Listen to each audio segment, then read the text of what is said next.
Tonight at 11 on WCNC Charlotte, President-elect Joe Biden addressing the nation.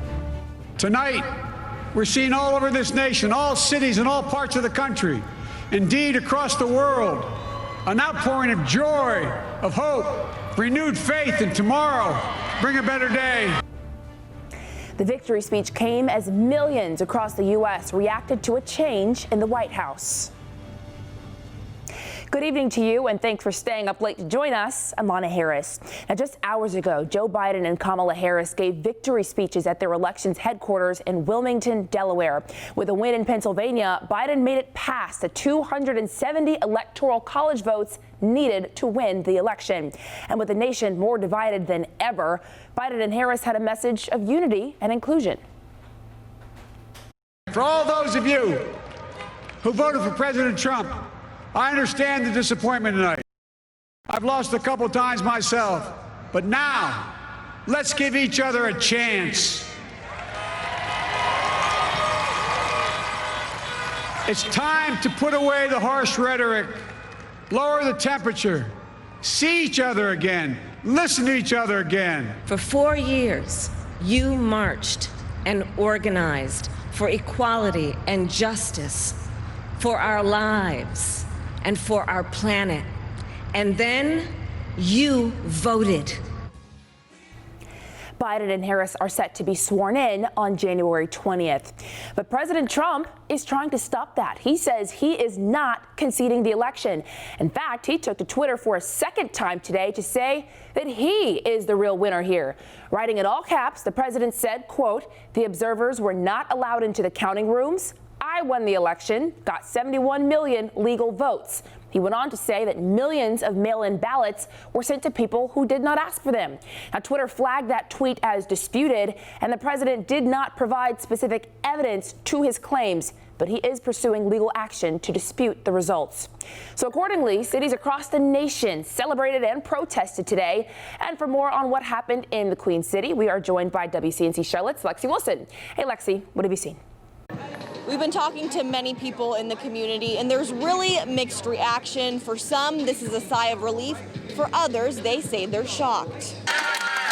The Charlotte community reacting to the news. Joe Biden and Kamala Harris elected president and vice president of the United States. I'm excited and happy for all blacks, whites, Hispanics. I was pretty shocked. I thought Trump was winning. 100% thought it was a landslide. Joe Biden, we think you'll have a bright future. In Uptown, several people gathered to listen to President-elect Joe Biden address the nation. It was emotional for some. Many say they're more hopeful for the direction of the country.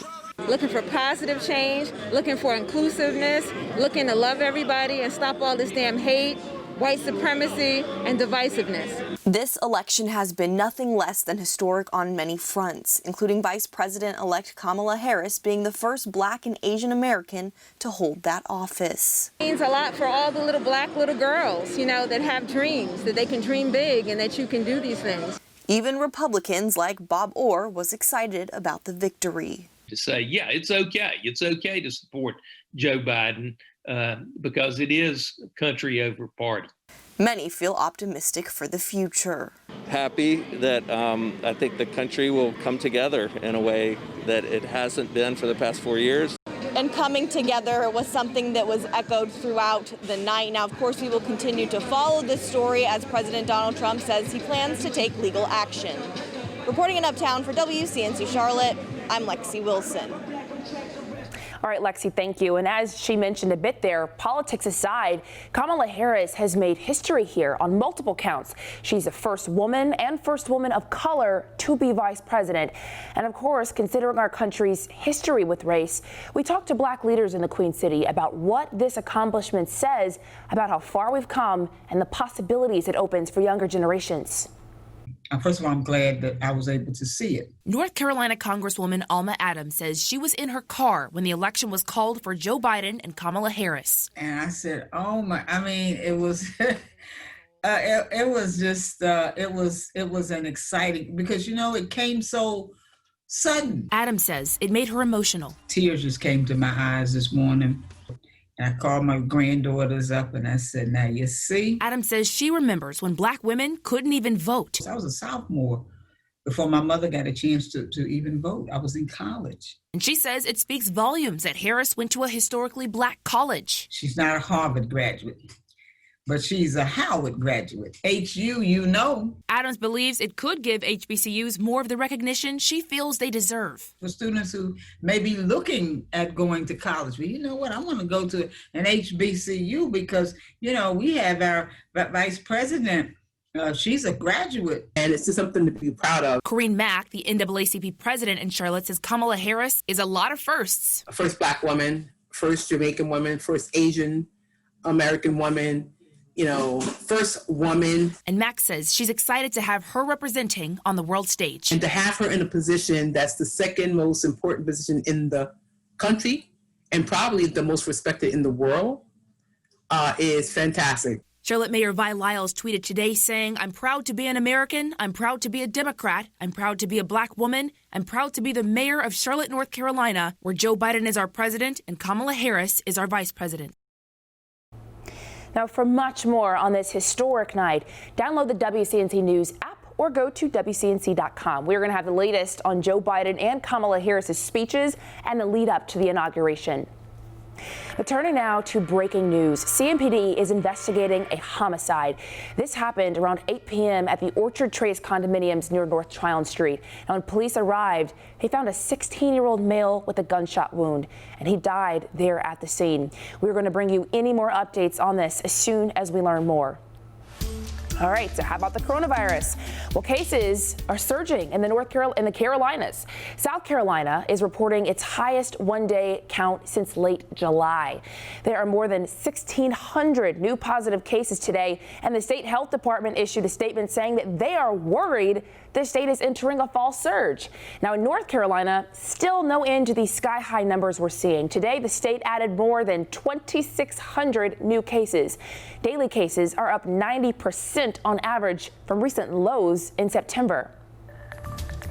Now, coming up, an urgent alert from Rock Hill Police. Officers are looking for a man wanted in a deadly bar shooting. Plus, we have an update in a 4.5-hour standoff. York County deputies are now investigating a dead body after taking an armed man into custody. We've got the details on the other side of this break. Welcome back. We have a crime alert in Rock Hill tonight. Police are looking for an armed suspect who is wanted for killing one person and injuring 3 others. If you look at your screen, this is 34-year-old Sean David Durham, and police say that he started shooting inside the Sports Unlimited bar on Albright Road just after midnight and shot 4 people. Now, police say those 4 victims were taken to a nearby hospital in personal cars, where one of the victims, a 30-year-old man, died. If you know where Durham is, you are asked to call 911 immediately. And we have new information in another incident in York County. Deputies there found a dead body at the home of the man they say had a standoff with officers this morning. So here's what happened. Deputies say they responded to a call of trespassing at a house on Tom Barber Road. That was around 8 a.m. They say they caught up with the suspect, Prince Barber, at his home on Marshall Road. Well, there, deputies say Barber fired at them. No one was hurt, and after 4.5 hours, the standoff with Barber surrendered. Now, after investigating further, a body was found in his backyard, and the state is now taking over that investigation. Coming up, what do leaders around the world think about Joe Biden's presidency? Well, we've got their reaction next. Welcome back. So as millions in the U.S. react to President-elect Joe Biden's win tonight, world leaders are congratulating the future commander-in-chief.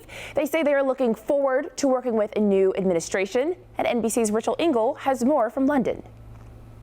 Hey, how about this weather we've had? It was a beautiful day, led right to this beautiful night outside. Look how good Uptown is looking tonight from our view camera that we did have and don't anymore. But I will tell you that temperatures right now are still in the 60s, and we hit a high of 79 earlier. And Aisha, I could really take this weather year round. Yeah, but that's not going to happen, Lana. No, that's not going to. All right, Aisha, thank you. So the NASCAR Xfinity Series is officially over, and a 2020 champion has been crowned. We'll tell you how it went right after the break.